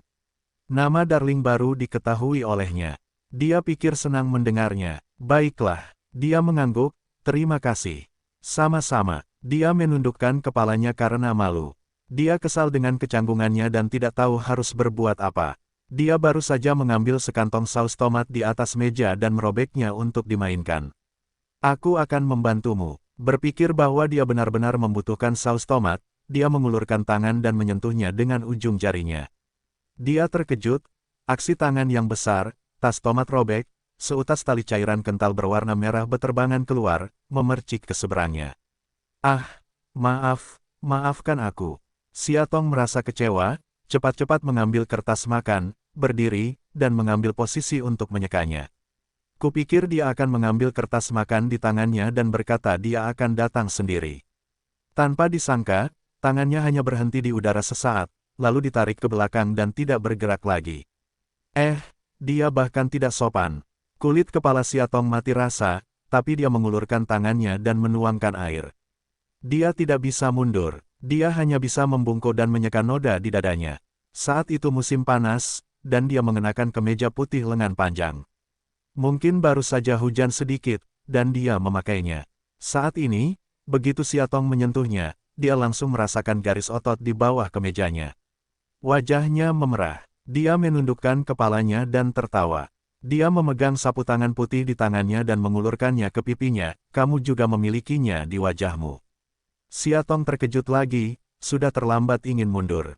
Dia memegang bagian belakang kepalanya dengan satu tangan dan menyekat sudut mulutnya dengan tangan lainnya. Ada semacam kedamaian dan kasih sayang dalam ekspresinya. Yang sangat suka, Siatong terkejut. Mengapa dia merasa pemandangan di depannya begitu familiar hingga hatinya bergetar. Steve duduk, suaranya serak, terima kasih. Dia mengambil kembali sapu tangannya, sama-sama. Makan segera selesai, keluar dari KFC. Tidak ada lagi hujan di luar. Ada mobil bisnis hitam tidak jauh dari sana. Itu harus menjadi miliknya. Dia menggendong Sayang, menoleh padanya dan bertanya, apakah kamu perlu aku mengirimmu? Siatong menjabat tangannya, tidak, masih ada Bas. Dia mengangguk, tidak lagi dengan enggan. Dia mengeluarkan kunci dan menuju mobil, tapi tiba-tiba dia menghentikannya di belakangnya, Tuan Coklat. Dia berhenti dan menatapnya. Bolehkah saya mengetahui nama Anda? Dia bertanya dengan serius. Dia tidak menyembunyikannya, dan menjawab dengan cepat, Kin banyak aku. Kin Muci. Kin Muci, Kin banyak saya. Mendengar tiga kata ini, jantung Siatong tiba-tiba melonjak tanpa peringatan. Dia mengulurkan tangannya dan menunjuk dirinya sendiri. Begitu dia siap membuka mulutnya, dia sepertinya sudah menebaknya dan berkata, aku tahu. Namamu Siatong. Aku tahu. Namamu Siatong. Dia tahu. Dia bahkan tahu bahwa namanya adalah Siatong. Di dalam Bas, Siatong memegang erat tubuhnya. Kenapa hanya sepatah kata saja? Biarkan hatinya membanjiri suatu tempat yang entah kenapa. Beberapa emosi yang tidak terkendali tiba-tiba muncul di hatinya, yang membuatnya gelisah. Dia meremas telapak tangannya dan mengingatkan dirinya sendiri, Siatong, kamu harus percaya padanya. Dalam setahun terakhir, bukankah orang itu berbuat cukup dan cukup baik? Bagaimana dia bisa menipu dan menyakitimu? Lupakan perasaan itu, semuanya hanya mimpi. Lebih dari 10 hari kemudian, dia akan kembali ke Amerika Serikat bersamanya, dan terus memulai kehidupan tenang lainnya. Kembali ke rumah, Gu Haoran sedang duduk di sofa, membuka-buka buku, sementara mejanya penuh dengan makanan lezat. Kembali, melihatnya, dia berdiri dan berkata, saya belum makan. Sudah waktunya mencuci tangan dan makan bersama. Dia sudah menunggunya, baru saja hendak mengatakan, tidak, saya sudah makan di luar. Siatong segera mengubah mulutnya, baiklah. Dia tahu betapa sulitnya menyiapkan meja, dan dia tidak ingin mengecewakannya. Setelah mencuci tangannya, dia duduk di seberangnya dan mengambil mangkuk, tapi ada sesuatu untuk dimakan. Perutnya masih kenyang, dia tidak bisa makan sama sekali. Dia menyajikan semangkuk sup untuknya, sup ayam hitam jujube. Akhir-akhir ini kamu tidak memiliki warna darah apapun, kamu harus minum lebih banyak darah ini. Siatong mengambilnya sambil tersenyum dan menyesapnya. Sungguh lezat. Tapi dia benar-benar tidak bisa memakannya. Ada kekacauan saat bermain dengan mangkuk sup di depannya, dia tiba-tiba bertanya, Gu Haoran, sebelum pergi ke Amerika Serikat untuk perawatan narkoba, apakah saya tinggal di kota? Dia adalah jawaban yang leng dan ambigu. Siatong meletakkan sendoknya, tiba-tiba menjadi sangat penasaran, kalau begitu aku harus punya orang tua. Di mana mereka sekarang? Tapi kenapa dia tidak bisa menemukannya? Kamu keluar dari panti asuhan, dan kamu sudah lama tidak memiliki orang tua. Dia berbohong. Yah, Siatong baru saja menyulut secercah harapan padam, dan seluruh orang terjatuh. Setelah memikirkannya, dia bertanya dengan enggan, bagaimana saya bisa mengatakan bahwa saya harus punya teman? Bagaimana mungkin ada wanita yang tidak punya teman selain pacarnya? Dia mengambil makanan sumpit, suan dan perlahan turun. Kenapa kamu tiba-tiba bertanya? Dia meminta. Siatong tidak berbicara. Dia sangat menyadari ada yang tidak beres, apa yang terjadi saat kamu keluar hari ini. Tidak, Siatong menggelengkan kepalanya dan menyangkalnya. Jawabannya mendesak dan cepat, setiap titik di wajahnya menjadi bingung, semuanya tepat jatuh ke matanya. Dia menurunkan kelopak matanya untuk menyembunyikan sedikit ketidaksenangan. Dia menyembunyikan sesuatu darinya. Di masa lalu, dia tidak pernah melakukannya. Apakah tidak ada rancangan yang harus diikuti? Dia tidak ingin bertanya padanya, dan dia tidak ingin memaksanya. Mengetahui bahwa dia tidak bisa makan, dia mendorong perahu mengikuti arus. Oh ya, ya. Siatong berdiri dan berkata, saya masih dalam masalah. Saya memiliki beberapa naskah tersisa. Jika aku tidak bergegas, itu sudah terlambat. Dengan itu, dia berbalik dan berlari ke atas. Dia menghentikannya, jangan begadang, perhatikan kesehatanmu. Di dalam kamar, Siatong menggambar beberapa saat dan mulai mengembara. Tanpa sadar, dia memikirkan apa yang terjadi di meja makan. Dia dapat mendeteksi bahwa Gu Haoran sengaja menyembunyikan sesuatu. Bukankah aneh jika seseorang dapat menjelaskan tanpa orang tuanya, dan jika dia tidak melakukannya? Bahkan punya saudara atau teman. Kenapa dia menyembunyikannya? Pada saat ini, tiba-tiba terdengar suara dering ponsel di dalam ruangan. Pikirannya kosong selama setengah detik. Sejak dia meninggalkan ponsel dan tasnya di taksi di malam pesta ulang tahun kelima, dia selalu lupa membeli ponsel. Apa nada deringnya saat ini? Dia mengikuti suara itu dan menemukan sesuatu yang berkedip di tasnya. Dia mengeluarkannya dan menemukan bahwa itu adalah ponsel Xia Guoguai. Di toko KFC, setelah dia menjawab teleponnya, dia memasukkannya ke dalam tasnya dan tidak mengembalikannya. Siatong mau tidak mau berpikir sambil berkeringat dingin, apakah dia pengutil? Sudah tidak terlalu peduli, dia menekan tombol jawab, namun detak jantungnya menjadi tidak teratur dan berakselerasi lagi. Karena dia baru saja melihat nama di ID penelepon adalah, ayah tersayang. Ayah Qin banyak, aku. Itu prianya. Halo, dia sangat malu sehingga dia takut dia akan menganggapnya sebagai pengutil. Mendengar suaranya, dia sepertinya tidak menyangka, itu kamu. Apakah ini ilusi? Siatong selalu merasakan ada senyuman tipis di kata-katanya. Di ujung telepon, apakah dia tertawa? Ini aku. Kulit kepalanya yang mati rasa mengakuinya, dan langsung menunjukkan kepolosannya, kata-kata pertama yang diucapkan di depan, oh, aku benar-benar tidak sengaja mencuri ponsel yang bagus. Hanya saja tapi aku tidak tahu kenapa, ponselnya adalah di tasku. Dia sangat sedih. Yah, aku tahu. Dia berkata, apakah dia tahu? Siatong Aleng, apa yang dia tahu? Besok aku akan pergi ke sekolah yang bagus dan mengembalikan ponselku padanya. Dia terus menunjukkan bahwa dia tidak pernah serakah akan uang. Tidak apa-apa, sama halnya dengan ponselmu. Aku akan membelikanmu satu lagi besok. Siatong meraba kepalanya. Apa itu? Ponsel Xia Guoguai ada bersamanya. Bagaimana bisa sama? Aku akan mengirimkannya kembali. Dia berpikir, dia hanya tidak ingin dia merepotkan. Tapi jika dia bersikeras, itu kesepakatan. Aku akan mengirimkannya ke sekolah yang bagus besok. Dia membuatnya berdiri teguh. Dia tertawa lebih dalam, baiklah, saya akan merepotkan Anda, Nona Xia.